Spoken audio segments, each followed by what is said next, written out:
Views expressed in this episode are those of the individual guest and not necessarily those of myself and the Tristen Law Show.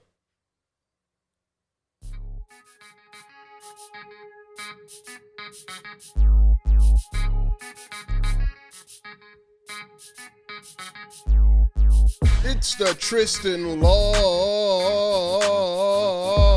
Show. Welcome back to the Tristen Law Show.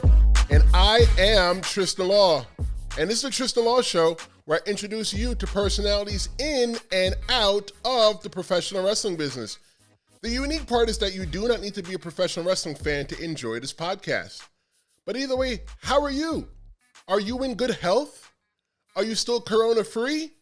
If you are corona-free, congratulations to you. If you're not corona-free and you're battling the coronavirus or you're battling some kind of illness at this time, I wish you a speedy and healthy recovery, and my prayers are with you and your family. This is episode 3, and if you've been here since episode 1, well, welcome back. If this is your first episode, I just want to let you know that that's cool too, but welcome, and you've got some retro episodes to listen to. Obviously, I want you to do it after this one. This episode, I will introduce you to Ariela Nyx. She's from the Bronx like myself, and I present her with my quiz. Only people truly from the Bronx will be able to answer. Ariela and I, we talk about women in professional wrestling. We discover why Hardees is her favorite fast food joint and much more. Real quick, before you meet Ariela Nyx, my producer has opened up a survey which should take you about 3 minutes to do, because we want feedback on the Tristen Law Show. Go to tristenlawshow.com and take the survey at the end of this episode. Thank you in advance. New merchandise and designs have been added, and you can check them out at tristenlawshow.com. Hashtag wear the show is to support the show. My new favorite is the Japanese design, and we now have apparel for the cooler weather. So like, even though it's getting cool outside in the Northeast, you can still be cool. And I'm about to place an order right now. But when I get back, I will have the answer to your prayers. Ariela Nyx should be joining the Tristen Law Show. I am Tristen Law, and I'll be back in a flash.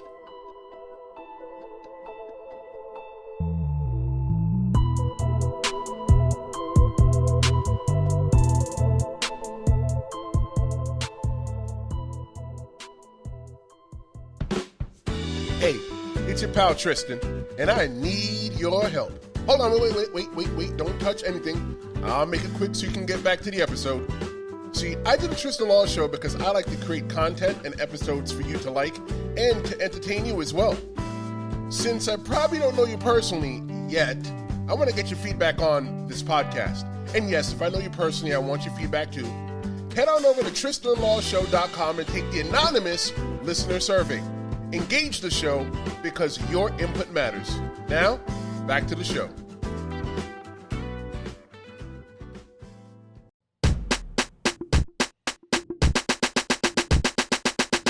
Welcome back to the Tristen Law Show. I am Tristen Law. And just like I promised, I'd like to introduce you to my guest at this time. She is the answer to all your prayers. She hails from the Elysium, and I'd like to welcome and introduce you to pro wrestler Ariela Nyx. Ariela, welcome to the Tristen Law Show. Thanks for being here today. How are you? How's everything going? Oh, thank you for having me. I'm excited. I'm excited to have you here as well, too, because, you know, like I said to you before we started recording, is that I've never met you, but we've done like the professional handshake. Hey, how you doing, Tristen? Ariela, nice to meet you. I appreciate you wanting me to be on your show and so wanting to speak to me more than hello. With the whole change of wrestling from females being the popcorn match to females being like main eventing WrestleMania, what has that done for you? It's great. Like, it's made me love wrestling so much more, and just seeing that the women are finally getting the same opportunities as men, it just makes me so happy, and I just want to see it continue more. Like you said, we main evented WrestleMania, we're main eventing all kinds of shows now, and I just want to see it grow. We deserve it. We work just as hard. We earned our spot. And I agree with that as well too, Ariel, because if you ask me who is the best wrestler right now in all of professional wrestling, or if you just want to say the WWE, I think that Charlotte Flair is she's up there. Like, Charlotte Flair is good. She's athletic. I have arguments with a lot of people all the time, and they're saying, oh, well, what makes Charlotte Flair so good? What makes Charlotte Flair so bad? Let's talk about that. Like, just watch her matches. What do you mean what makes her so good? She's the best. Yes. She can work. Her, Sasha. Granted, yes, the TNA Knockouts division did it years ago. It's not doing it now, but the TNA Knockouts right now, they're crawling up their way. AEW's making their way. And I'm glad to say that the indies are making their way, because one of the things that I feel as well too, Ariel, is that with the new edition of AEW, that's pulling a lot of people out of the indies. And that's going to make a lot of room for more people like you and me, for us to possibly get spotlighted now in a different light. Yes, hopefully, right? That would be great one day to see us both. Forgive me if I say this wrong, but where is the Elysium located? Where is it? It's the Elysium. Elysium. Told you. It is heaven in Greek mythology, so it's heaven. Oh, so you're from heaven, but the Greek heaven. Yeah. Okay, that makes sense to me now. So from what I'm understanding, you have a lot of Greek undertones into your Ariela gimmick persona? A little bit, yeah. Nyx is the goddess of night, and the answer to your prayers. I wanted, it sounds heavenly. Okay, there's nothing wrong with that. My niece's name is Nyx. Really? That's like her legit shoot first name, Nyx, not her nickname. And it's spelled Nyx. So I'm sure maybe she'll listen to this. I don't know, but hopefully she does. But Ariela Nyx, you did not start out as a wrestler. You were a manager first. Why did you make the change from a manager to a wrestler? Well, the goal was always to be a wrestler. Just at the time when I first started out, I wasn't ready to wrestle, and it was an opportunity for me to be a manager, so I ran with it. I've always appreciated managers in wrestling. It was something I was interested in as well, even though, and like I said, I wasn't ready to wrestle at that time, so I went with the opportunity that I had, and I loved it. And I still love to manage too, even though I am more of a wrestler now. I'm still open to a manager position if it's available. Which is smart. You know what? You take whatever they give to you. I tell a lot of the younger wrestlers, Ariela, is that if WWE calls you and says they want you to be a referee, you go be a referee, you know, because you still get to travel the world on somebody else's dime. And I think that's what's the important part. You may not get to live your full dream, but you get to live a part of your dream. What people inspired you to become a manager? I would say my two favorites will be Paul Heyman and Sensational Sherry. Like, I love that she was both, and Paul Heyman just great, and Bobby the Brain Heenan is another one that has to be listed. All three are so different, but all were so good at what they did. Which one of those personas did you embody into you a little bit more than the others? I would say Paul Heyman. Oh, really? Mm-hmm. So you're like a Paul Heyman girl. Yeah, definitely. Actually, what's funny about Paul Heyman? I think I watched another interview about you, or I read something about you, and you actually met Paul Heyman in another form of work. That was pretty cool, wasn't it? I'm sure. Twice, yep. He was so good. So what is it about Paul Heyman? I just love his style. Like, he's just so real and passionate, and just whatever he says, it's just like, I believe it. You made your debut about 5 years ago, 2015, into the world of professional wrestling. How has those 5 years been for you? It's been up and down, honestly. I took my hiatus late 2016 going into 2017. But I've been very lucky, very fortunate. I've met a lot of great people, I've gotten to work a lot of great places so far, and just hoping that it continues now. I know now with COVID, everything's kind of like on hiatus, but, for the times that I was in the business, it's been really good. I just hope that it continues once things are back to normal. For me, I took a hiatus as well, too. The reason why I took my hiatus is because wrestling wasn't fun for me anymore. Yeah. For me to get in my car and drive 20 minutes, because we don't really have a lot of shows in my area. I normally got to drive down to Jersey. Mm-hmm. So for me to drive 20 minutes to Newburgh, New York, to put on a wrestling show, I'm not really feeling this. That's when I knew it was an issue and it was time for me to go. And I felt like I was going to spoil the product. But if you don't mind, why did you take your hiatus? Was it personal, professional? What happened with you? Yeah, it was more personal. I was just dealing with a lot of personal stuff and negative people in my life, and like you said, it just wasn't fun, and and I wasn't putting the effort to it, and I felt that's not fair to people that I'm wrestling. Somebody else that's worked hard deserves the spot that I was getting, and if I'm not putting the effort into it, I love wrestling too much to do it to so I was like, let me just take my hiatus, work on myself, get my issues together, and I know wrestling will always be there once if I'm ready to come back, and it has. I had some difficulties coming back into professional wrestling because when I was starting a professional wrestling in New Jersey, New York, it was just more like I was like the new face. And then when I came back, all the faces were either not wrestling anymore and they were either getting paid somewhere. For me, I realized I was the OG in the room. Everybody's running over to me. Hey, Tristen, can you watch my match? Can you watch my match? I'm like, sure, I can watch your match. You really care what I think. But for me, my main thing is like when I came back, I felt like I had to start over from like zero because nobody really knew me. What issues and difficulties did you have when you were coming back? A lot of it was just kind of getting like the ring rust off, getting used to that schedule again. And luckily some people remember me and some people were ready to bring me back right away. They had told me that from before, like, hit me bub when you're ready to come back. So I was lucky in that sense too. And then just getting myself out there. And then especially when I came back from my hiatus, that's when I really fully transitioned to a wrestler, because I was mostly a manager before I took my hiatus. So it's kind of like, hey, I'm back, but I'm a wrestler now. And they're like, oh, okay, we have to see you as a wrestler. Right. And just started, like you said, kind of starting over too. What's been your most memorable moment in the previous 5 years? I would have to say probably when I did extra work for WWE for WrestleMania weekend. You know, growing up as a fan, we all watched WrestleMania before, at least one. So getting to be backstage and getting to experience it live will be something that I'll never forget. And you're talking about WrestleMania 35 when my man Kofi won that championship? Yeah, when it was here in Jersey. I rank that as one of the greatest WrestleManias of all time because as a wrestler, I have never, and I hate to admit this, but I've never emotionally invested myself in such a professional wrestling storyline that I cried when the guy won the belt. Like never, because I know it's a work. I know what it is. Yeah. But I was able to suspend disbelief so much. I'm like, oh my God, Kofi. Right, yeah, when like, it was just magical. Like, you know, just like you said, it was like I had chills, and we went out like into the crowd to watch it. And you know, Daniel Bryan's my favorite wrestler, but that was the only time I was rooting for him to lose. I was like, sorry, I love you, but like this is Kofi's moment. And it was just so good.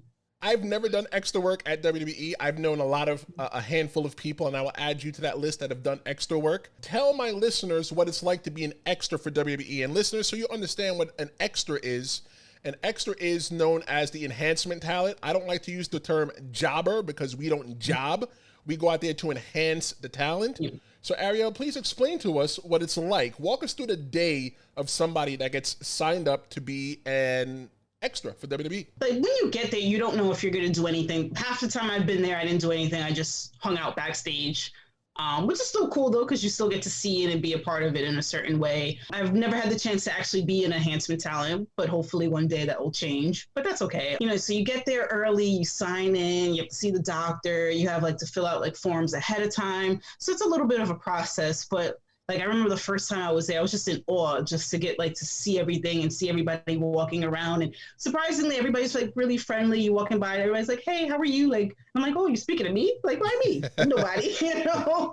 But so then you know you just find out like if you are gonna be used or anything like that. Sometimes you get to do practice matches, which is very overwhelming. You know, because it's like, you know, like you're in the ring and then a lot of wrestlers are hanging around the ring. So like a bunch of people are watching you, and depending on like the time and stuff, they'll give you some critiques and stuff like that. So it can be, you know, it's a lot sometimes, but it's awesome. So when you went ahead and did you actually do any of those practice matches in front of the WWE superstars? I've done a couple, yeah. Give somebody some advice, because I have some advice that I would give somebody that was doing a practice match, because I once went to Ring of Honor and did a whole entire seminar, and they gave us 5 minutes, and I did a 15-minute match. Yeah, that's an issue. Ooh. That's an issue. Yeah. Let me tell you, I was still green. I was really green. I was so green, I was probably almost yellow. Okay? Oh my God. So 15 minutes? Oh. Yeah. Ooh. Yeah, that's a lot of TV time, right? What advice would you give somebody if they were going to be an extra at WWE and they got an opportunity to do a practice match? Definitely 6 at a time, since we mentioned That's that. Right. Usually most are like 5-6 minutes or whatever. And the referee in there will give you time cues like take it home. Right. So just listen to them, you know, just keep it very simple. They just want to see your basics, your footwork, you know, simple.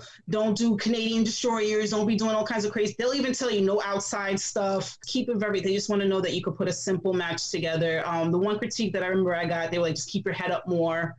You know, like for the cameras, like, because if you're going to wrestle on TV, they got to see your face. So just, you know, keep your head up as much as you can. Just like I said, simple, stick to your times. And yeah, just, you know, it's very nerve wracking, but everybody's really cool. And you could go, like, you know, a lot of wrestlers are sitting around and a lot of them are open where if you want to go talk to them after, like, hey, did you watch? Have any critiques? Stuff like that. So if you have a chance to talk to people after, do it. And that is the same advice. If I can go back, Ariela, and talk to myself at that Ring of Honor thing, I would say, kid, stick to your times. You don't need to do everything you know how to do, because they don't care. They just want to see if you can work.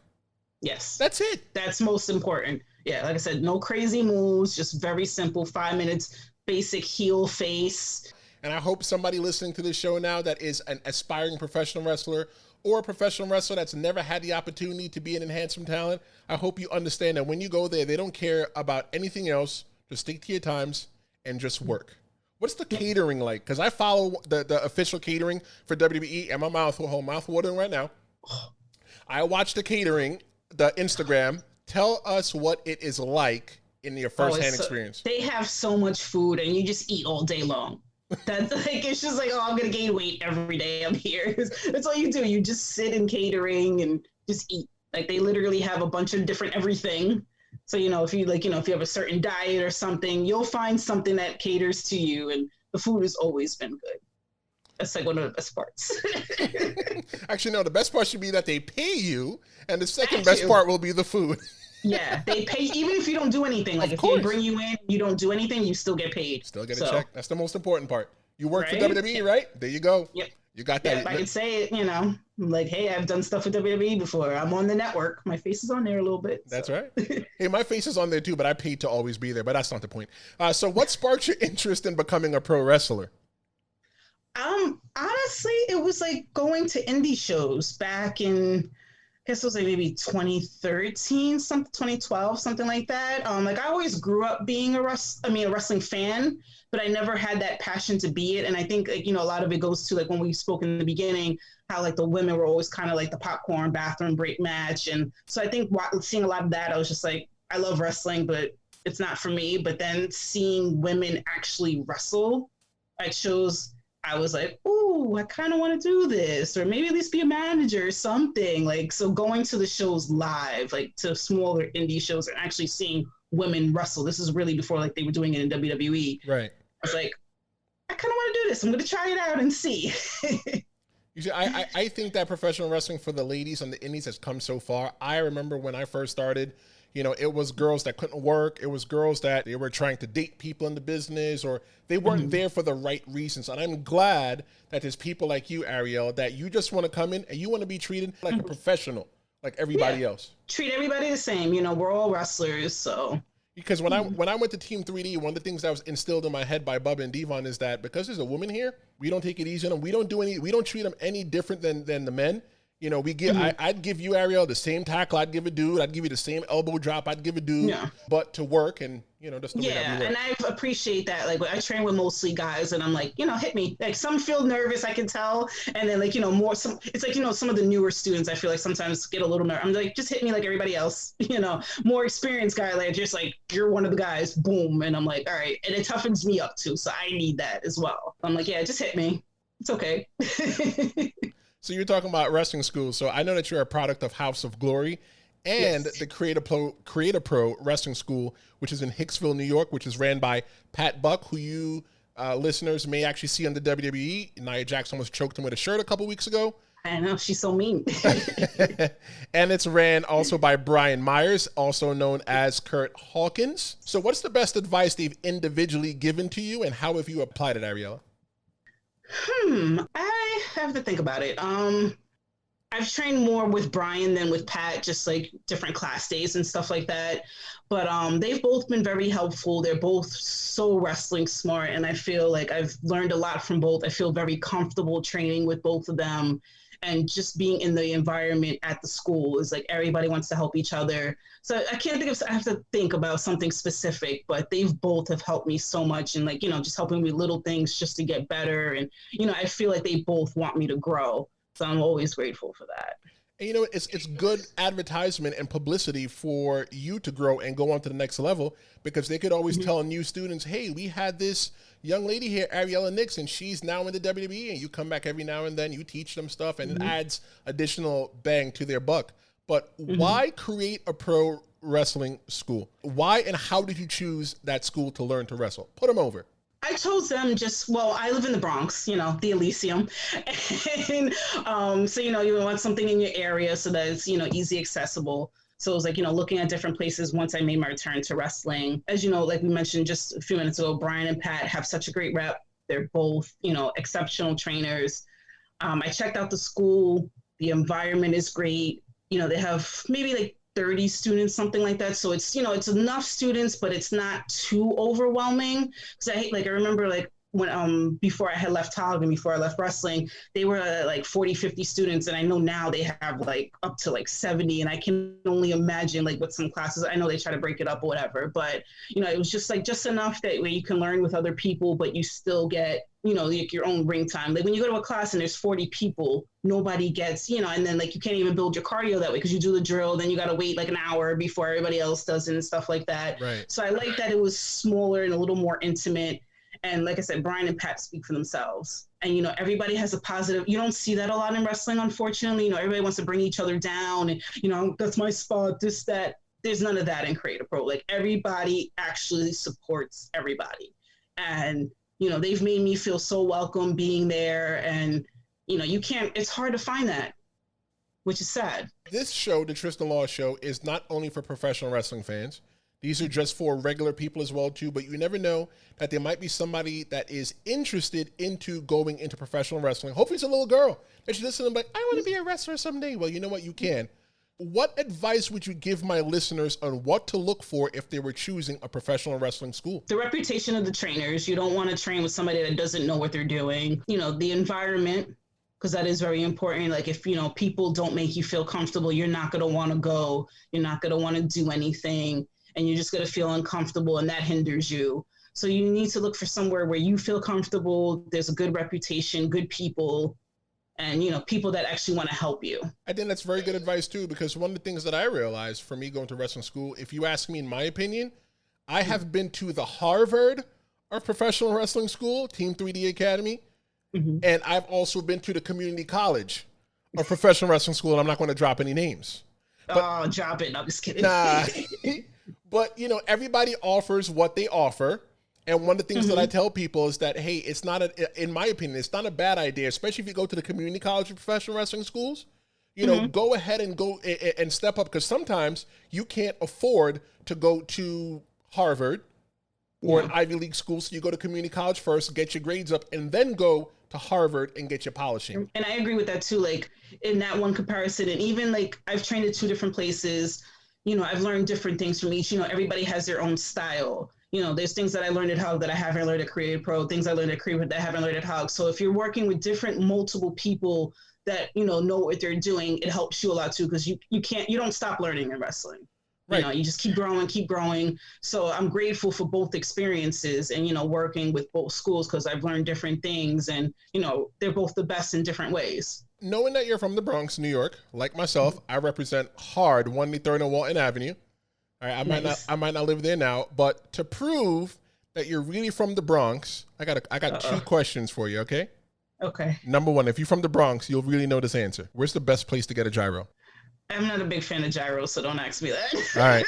So those of us listening, the correct answer is Gyro King on Fordham Road in the Bronx. Yep. I was going to say Fordham Road. Shit, I should have said it. I'm not big on gyro, but I was like somewhere on Fordham.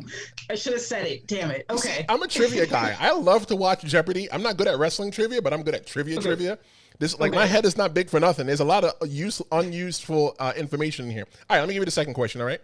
Okay. So, to prove that you're really from the Bronx, when is the best day to go to the Bronx Zoo? Wednesday? Why? That's when it's free, right? That's right. My girl, she's from the Bronx. Yes, ladies and gentlemen, Ariela Nyx is from the Bronx. And if you are from the Bronx, you know the answers to that question. The best place to get a gyro is from Gyro King in the Bronx. And the best day to go to the Bronx Zoo is Wednesdays because it's free. What high school did you go to in New York City? Spelman. Oh, you went to the Catholic school. Spelman was the one that was on the concourse, right? No, it's like North Bronx, but off of like Baychester and Boston Road. Up there by Co-op. Yeah. Okay, so my school, I went to Samuel Gompers. Okay. And I was a bad kid. I went to 3 high schools. I went to Samuel Gompers, Roosevelt, and Kennedy in that order. And in my high school, they didn't have a wrestling school, and I wanted them to start a wrestling school so badly that we had, a wrestling team so badly, we actually had them do a petition. And we had every name from people in the school, and they didn't want to do it. So what athletics did you have in your high school that you possibly participated in? We had like the usual baseball, basketball. We started a dance team. That was all I really did. I didn't do a lot of sports in high school. Like I've always liked sports and like play with friends, but I never really played on any teams. I did cheerleading, that was 8th grade. Yeah, the dancing, we did some dancing in high school, and then I danced in college too, like hip hop and stuff. That's cool. Dancing is still athletic. My cousin, she's a dancer, and she dances her butt off, and I'm like, girl, I can't do that because I get blown up just taking 2 steps, but, you know. But I can wrestle, though. I can wrestle and not get blown up, but I can't do the whole dancing gimmick. Besides pro wrestling, what other goals and aspirations did you have as a child? I always wanted to produce, like, be like in TV. And a lot of that actually came from wrestling. Like, my dream job when I was younger was to produce for WWE. And then now I like changed and wanted to be a wrestler. But so yes, I studied like TV in college and always wanted to do behind the scenes stuff. So, but just to make sure, I like to make sure that everything is clear. If WWE or some professional wrestling organization came calling along, I'm assuming that you have the credentials to produce. You're willing to produce. Yep, I would do that. There you go. See, for me as well too, I had the same exact thing as well, and I've been noticing that a lot of us have had something that we want to do with entertainment. Me, I always want to be on the radio. I always thought being a radio personality was cool. I always want to be on TV, but I felt I have more of the face for radio, so I'm going to stick with radio. I think I'm good at that. A lot of people say, hey, you have a voice for radio. I'm like, oh, cool. Well, thanks. I appreciate agree it. With that. Yeah. But what I really want to be is that just like you, I would love to be the behind the scenes guy. I want to be the producer, but, you know, I don't have the credentials. But if anybody needs a podcast recorded or edited or produced, I can do that for you as well, too. There you go. Ariel, you had your first match in November 2015. Walk us through the mindset you had during your first match. Okay, so I know you're referring to I guess, you know, it's funny, it's weird, like, I do consider that my first match, but I don't, just because it was kind of like a story, because it was against Boers War, and it was supposed to be me as a manager coming out. And like, you know, the story was like, oh, my client lost, so I had to wrestle him. And it was weird because it was just like, okay, it's a match, but I'm not really a wrestler yet. And so it was a weird mindset, but it was good for me just to get, like, even though I had been in front of a crowd multiple times as a manager, it's still a totally different ball game. And, you know, I'm always nervous no matter, even now, I'm always nervous before a match. So it's just like, okay. And, you know, we kept it very simple. Just like, I didn't even wear gear. It was like, you know, I came out with like sweatpants because, like I said, I wasn't a wrestler. And, right. So, I mean, it was nerve wracking, but Boer is great. So what was what's the match that you first proclaim as your first match ever in the business, if you don't really count that one? Yeah, August 2016 against Deonna Purrazzo. Oh, that was your first match against the TNA Knockouts champion. Yep. So I'm guessing that she led the match and you just followed and listened? Yep. So what was your mindset going into that match? I mean, I was really nervous just because, like, to me, that was like my first real match. And it was like, okay, you know, she was just up when I come up. Like, I want to say she was like new, but she's not, you know, she wasn't as big as she is now. And like, she was real sweet, you know, just kept it real simple. And like I said, I don't know, it was like nervous and exciting at the same time. I'm like, wow, it's like finally happened. I'm finally having a match. And it went okay. Like, a couple people were like, wow, that was your first match ever? They're like, wow, you did really good for your first match. So I take that as a compliment because, you know, everybody, their first match, I don't think anybody's ever had a good first match. So for people to say that meant a lot. And I'm like, okay, you know, still, you know, first match, got to work on a lot, but I got through it. And I was lucky to work with somebody who had experience that helped me out a lot too. I agree about the first match because we all have a first match. Some of us, and it's a very small few of us that have a really good first match. My first match was the Drizzling Shits, and it's on YouTube and it's hidden. I remember trying to shop that match around, like, yeah, maybe I can get booked. And watching that match, I'm like, wow, no wonder nobody booked me because that match was the shits. No. Looking back at your match at now almost 5 years in the business, and from the time that you had your first official match, what do you think you could have done differently in your first match? I don't know. I mean, you could always say you could train more, get, you know, be better and stuff like that. So, I mean, I don't know, just, you know, even more training than I already did. That's all right. I think your first match, you're always going to have, you know, issues. And like I said, I felt it went okay. Just, you know, especially for me being a first match. But, you know, you could always be better. You could always do more training, more working out, whatever. Like, I still critique myself. I critique myself hard. I think I'm the hardest critic on myself. Especially, I hate watching myself wrestle. It's the worst thing in the world. You know what's fun? I love watching myself. I used to go to this one place, BWO, when I used to work in Jersey when I first moved back to New York.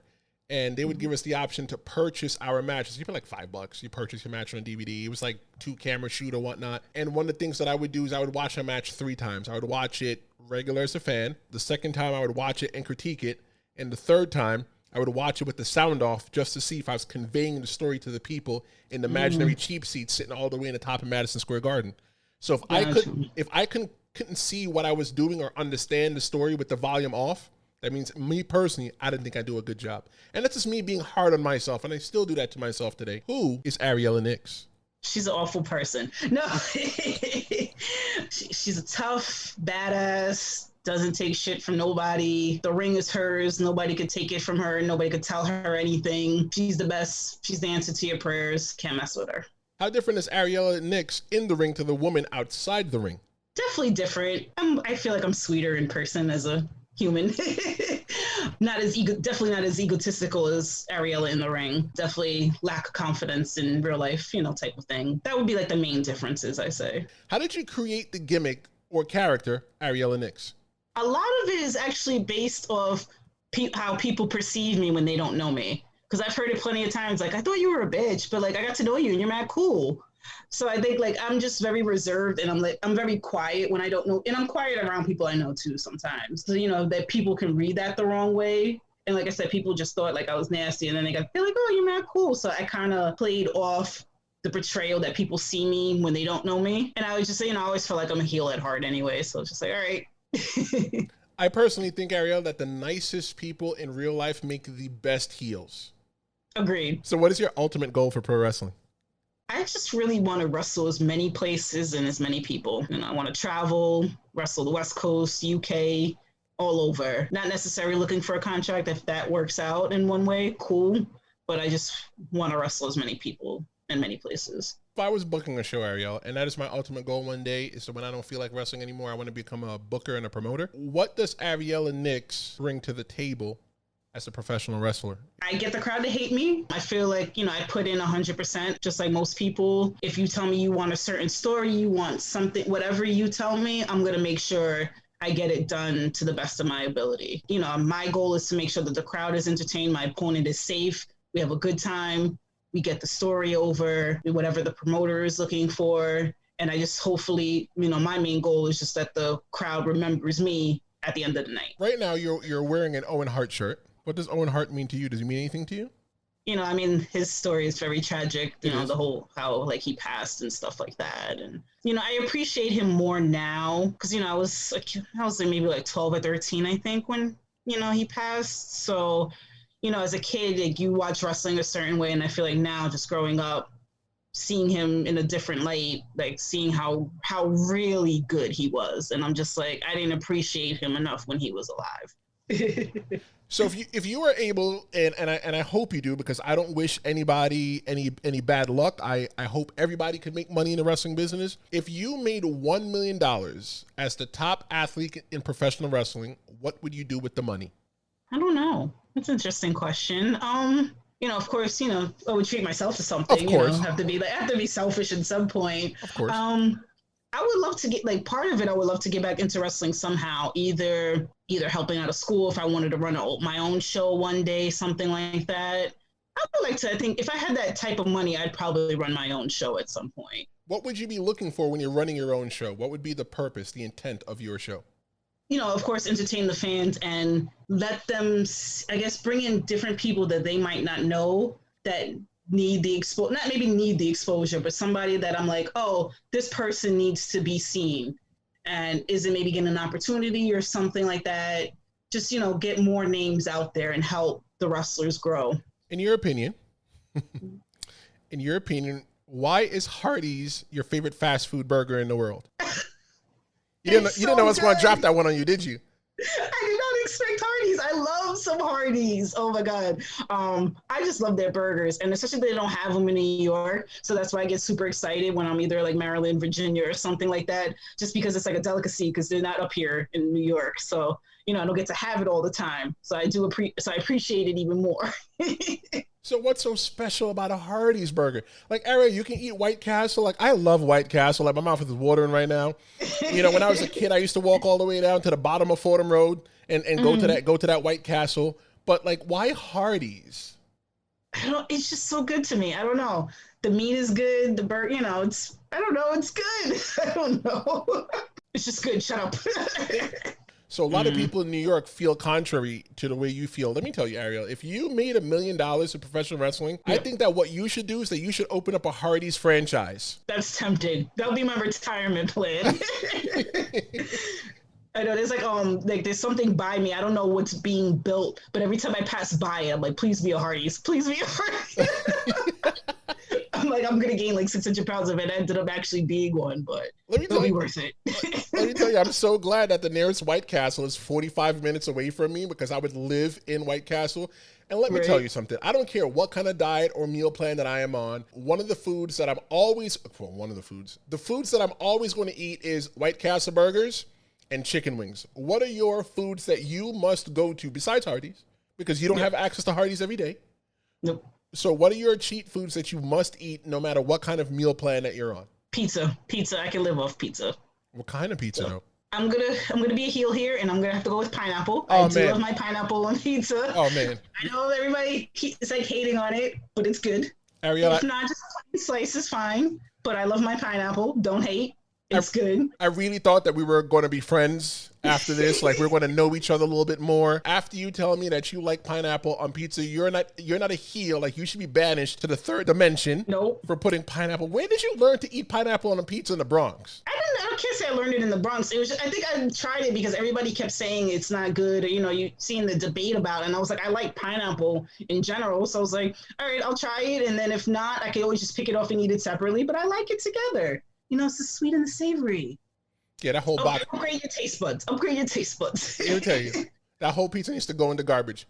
You see, when I was a kid, right? I mean, we used to get pizza for $1. I mean, for $1.25, you could get a pizza, or back in the day, you get a pizza and a soda for $1.25 from Kennedy's. You get a little can of Hawaiian Punch. Golly. So, like, I like cheese pizza. I have more than $1.25 in my pocket, and pizza's more than $1.25. So for me, I like to put like meat on my pizza, some veggies on it. But pineapple? Really? Yes, pineapple. Yes. So what's next for Ariela Nyx? I guess it really depends on COVID. We just, right now it's, everything's still up in the air, and, I just gotta get back on my game. And then once it's ready, I'm planning to try to take over. That was one of my goals for 2020, just get myself out there more. And just because it might be hindered doesn't mean it's still not a goal. So gonna get myself out there as much as I can once things are back to normal. I know some shows are running, but it's still a lot going on, and just gotta get myself out there once things are, back to normal. What have you done with your time due to COVID? Well, fortunately, I'm working from home. So I'm like, a lot of people I know aren't working right now. So I'm grateful for that. Gyms are closed, obviously. I've been doing a lot of jogging. Just try to keep my cardio up. Stocked out the past couple of weeks just because it's been so hot. Yeah. I'm like, I hate the heat. I mean, I love the heat because I love summer, but trying to jog. So I've stocked up, but I'm getting back into that. I did go to training a couple of weeks ago just to, feel it out again. And, I will try to get back there soon just because, I want to get that ring where I don't want to go back to doing shows without any training whatsoever. And, right. So, definitely get that now that my school is open, definitely can get back in there more. And like I said, I went about almost a month ago already. Time is flying, but, just really got to get back into, been a little skeptical just with like COVID and stuff. You don't want to overdo it because, it's contact. You're going to be on top of each other. And, they're doing a great job. They clean the ring, they're doing their part too, but, you just never know. And so, just trying to keep in somewhat of shape. Like I do miss the gym now. I'm like, I wish I could lift some weights and stuff like that, or even if I could do like my running on the treadmill or something like that, just because it's like I said, it's been so hot. But if you have any advice for young wrestlers that are listening to this and they're like, man, well, during COVID, I didn't do anything, or, we're still within the COVID time because I don't know when this is going to be over. What advice do you have for them if they're listening? Don't feel discouraged if you haven't done anything, because I know like some people are like, oh, you should use this time to do this and do that. And, everybody handles this differently. Some people like, I'm fortunate enough to be working. Some people are not. Everybody handles everything differently. Being at home all the time might be good for some, might not be good for others. So don't feel discouraged if you haven't done anything to work towards your goals. This is a crazy time for everybody. I don't think anybody ever expected to go through something like this. So, just don't feel discouraged if you're not doing what you should be doing type of thing, quote unquote. Just focus on yourself and, you'll get that motivation back. Well, ladies and gentlemen, this is Ariela Nyx, and it's such a great time hanging out with you, Ariela. Ariela, you know what? You know what I'm going to do when wrestling starts back? I'm going to start to meet more people in the locker room, because let me tell you, you're cool as hell. Even though you like pineapple on pizza, I think you're still cool. You're my girl, and you're from the Bronx, so yes. I got to give you a little bit of love for that. But tell everybody in the Tristen Law Show how they can find you on social media, because I'm sure they'd want to connect with you. Yes, I have Facebook, Twitter, and Instagram at Ariela Nyx. Easy. Yep. Facebook, on Twitter, and Instagram at Ariela Nyx. Ladies and gentlemen, that was Ariela Nyx. Ariela, you are welcome to come on whenever you want. But listeners, sounds good. That's right. Listeners, stay tuned, because I'm going to give you my thoughts on this amazing interview with Ariela Nyx, and I'm going to tell you who's going to be with us next week when we return on the Tristen Law Show.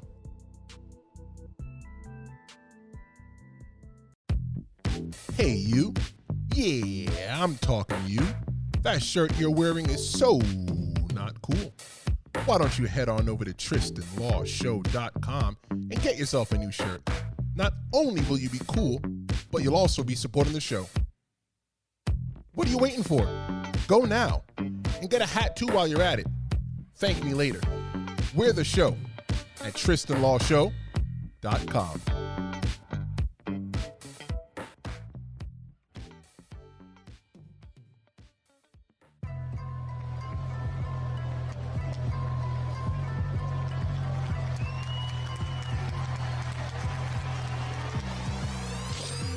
Welcome back to the Tristen Law Show, and what you're listening to right now is a single batting practice from one of my close friends, Think Nasty, featuring ya boy Beto, which you can hear on SoundCloud. Thanks, Nasty.